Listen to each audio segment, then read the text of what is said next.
Hey guys, John here. So today's project is to do some engraving work. Now these are NukoTools. A local guy from Toronto, a USN member, found me and heard of my work and makes these titanium brass knuckles. Pretty cool little devices. So he calls them NukoTools. And he said, I need someone to do the engraving for me. And although my workload is pretty busy, I grudgingly said, yeah, sure, I love playing with titanium, so. I just finished the first batch of engraving with a 1/16 end mill, feeding at a painfully slow 2.5 inches per minute, about 4,500 RPM. So the first step to make these was to make this fixture plate that bolts to the table. It bolts to the table with 3 bolts, and each titanium knuckle is inset by about 60 thou. So if you can see right there, that just lets me position them properly and accurately. Actually, let me take the bottom row out. So here's what my fixture plate looks like. Used a quarter inch end mill, and it just lets me position them, not perfectly. I left it slack so that I can align them. These are water jet cut and they're not totally accurate, so I didn't want to make the fixture too tight. But yeah, it just lets me, line it up by eye wherever I want, and then the bar with the bolts that clamps it down. So the fixture works really good. It took quite a while to design and make, but makes my life easier at this stage. So the engraving, let's bring it into the light. Engraving turned out awesome, 5/1000ths of an inch deep, 1/16 2-flute end mill. Might end up using a 4-flute next time if I buy more.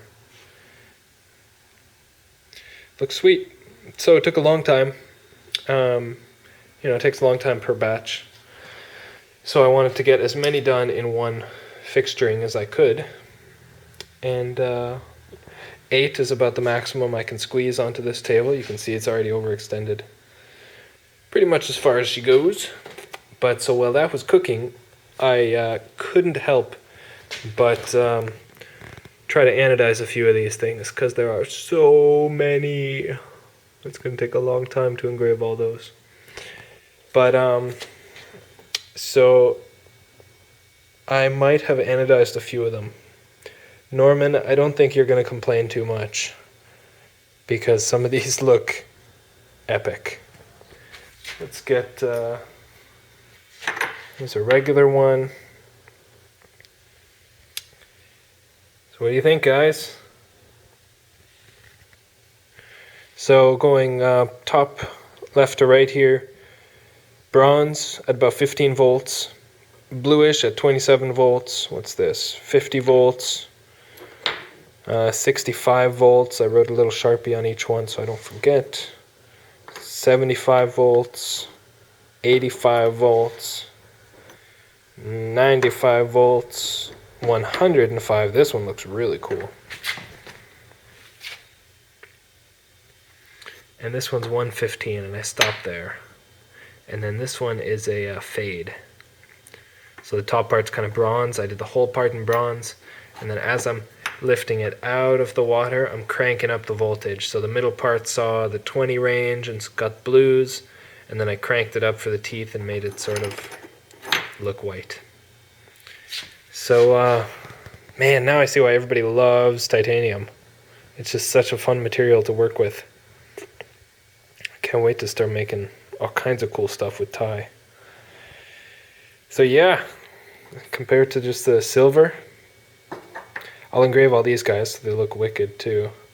And Normie should be able to charge more for these. Love anodized titanium. Some colors are really subtle, like these yellows and greens, light greens and stuff.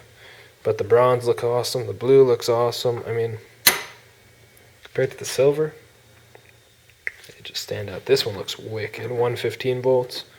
Sort of this purpley iridescent color. And it should be noted that I didn't do any prep work at all for these. These are straight off the water jet machine. They're probably greasy and oily and fingerprinty and everything. I didn't even wash them in soap water. I didn't use multi-etch, didn't do nothing. I just dipped them in the anodizing.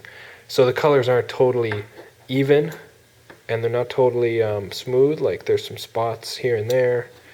This blue one's got some discoloration.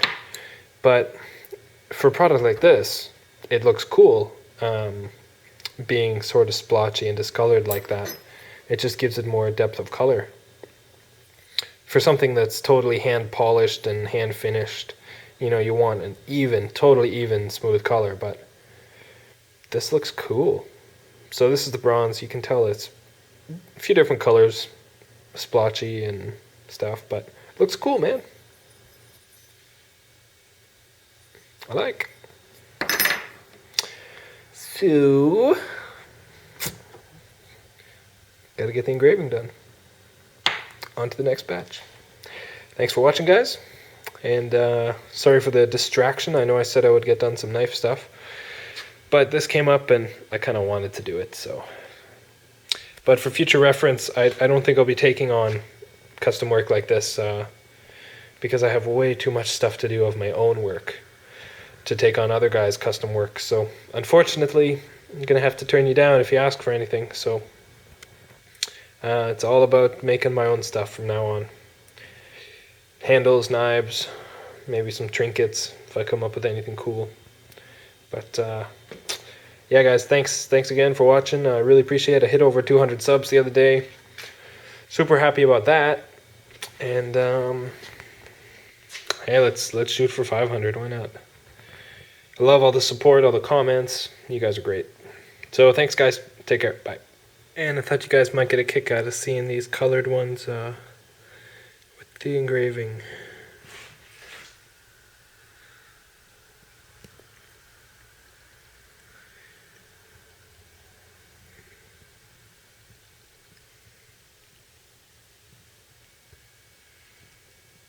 Love it.